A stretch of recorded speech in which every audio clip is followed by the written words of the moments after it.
ایک ایسی کراماتی تابوت جسے حاصل کرنے والا دنیا فتح کر سکتا ہے۔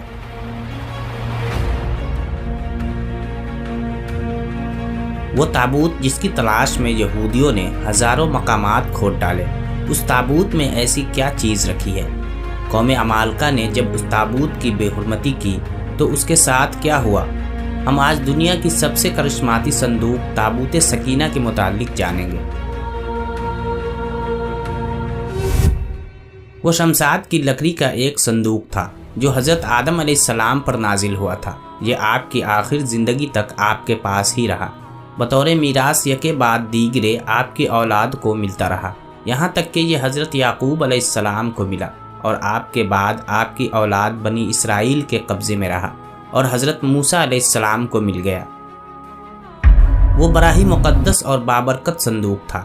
بنی اسرائیل جب کفار سے جہاد کرتے اور کفار کے لشکروں کی کثرت اور ان کی شوکت دیکھ کر سہم جاتے اور ان کے سینوں میں دل دھڑکنے لگتے تو وہ اس صندوق کو اپنے آگے رکھ لیتے تھے، تو اس صندوق سے ایسی رحمتوں اور برکتوں کا ظہور ہوتا کہ مجاہدین کے دلوں میں سکون و اطمینان کا سامان پیدا ہو جاتا اور مجاہدین کے سینوں میں لرزتے ہوئے دل پتھر کی چٹانوں سے زیادہ مضبوط ہو جاتے اور فتح حاصل ہو جایا کرتی تھی۔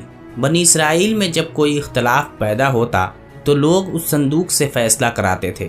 صندوق سے فیصلے کی آواز اور فتح کی بشارت سنی جاتی تھی۔ بنی اسرائیل اس صندوق کو اپنے آگے رکھ کر اور اس کو وسیلہ بنا کر دعائیں مانگتے تھے تو ان کی دعائیں قبول ہوتی تھی اور بلاؤں کی مصیبتیں اور وباؤں کی آفتیں ٹل جایا کرتی تھیں۔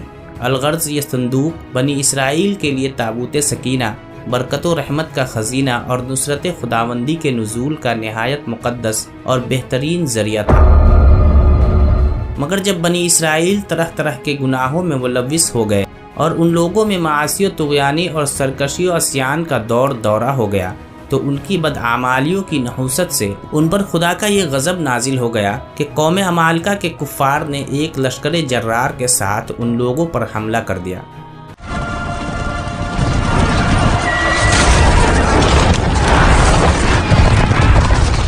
ان کافروں نے بنی اسرائیل کا قتل عام کر کے ان کی بستیوں کو تاخت و تاراج کر ڈالا، عمارتوں کو توڑ پھوڑ کر سارے شہر کو تہس نہس کر ڈالا اور اس متبرک صندوق کو بھی اٹھا کر لے گئے۔ اس مقدس تبرک کو نجاستوں کے کورے خانے میں پھینک دیا۔ لیکن اس بے ادبی کا قوم عمالقہ پر یہ وبال پڑا کہ وہ لوگ طرح طرح کی بیماریوں اور بلاؤں کے ہجوم میں جھنجھوڑ دیے گئے۔ چنانچہ قوم عمالقہ کے 5 شہر بالکل برباد اور ویران ہو گئے، یہاں تک کہ ان کافروں کو یقین ہو گیا کہ یہ صندوق رحمت کی بے ادبی کا عذاب ہم پر پڑ گیا ہے، تو ان کافروں کی آنکھیں کھل گئی۔ چنانچہ ان لوگوں نے اس مقدس صندوق کو ایک بیل گاڑی پر لاد کر بیلوں کو بنی اسرائیل کی بستیوں کی طرف ہانک دیا۔ پھر اللہ تعالیٰ نے 4 فرشتوں کو مقرر فرما دیا جو اس مبارک صندوق کو بنی اسرائیل کے نبی حضرت شمویل علیہ السلام کی خدمت میں لائے۔ اس طرح پھر بنی اسرائیل کی کھوئی ہوئی نعمت دوبارہ ان کو مل گئی، اور یہ صندوق ٹھیک اس وقت حضرت شمویل علیہ السلام کے پاس پہنچا جبکہ حضرت شمویل علیہ السلام نے طالوت کو بادشاہ بنا دیا تھا، اور بنی اسرائیل طالوت کی بادشاہی تسلیم کرنے پر تیار نہیں تھے، اور یہی شرط ٹھہری تھی کہ مقدس صندوق آ جائے تو ہم طالوت کی بادشاہی تسلیم کر لیں گے۔ چنانچہ صندوق آ گیا اور بنی اسرائیل طالوت کی بادشاہی پر رضامند ہو گئے۔ اس مقدس صندوق میں حضرت موسیٰ علیہ السلام کا عصا اور ان کی مقدس جوتیاں، اور حضرت ہارون علیہ السلام کا عمامہ، حضرت سلیمان علیہ السلام کی انگوٹھی، تورات کی تختیوں کے چند ٹکڑے، کچھ منت سلوہ، اس کے علاوہ حضرات انبیاء کرام علیہ السلام کی صورتوں کے حلیے وغیرہ سب سامان تھے۔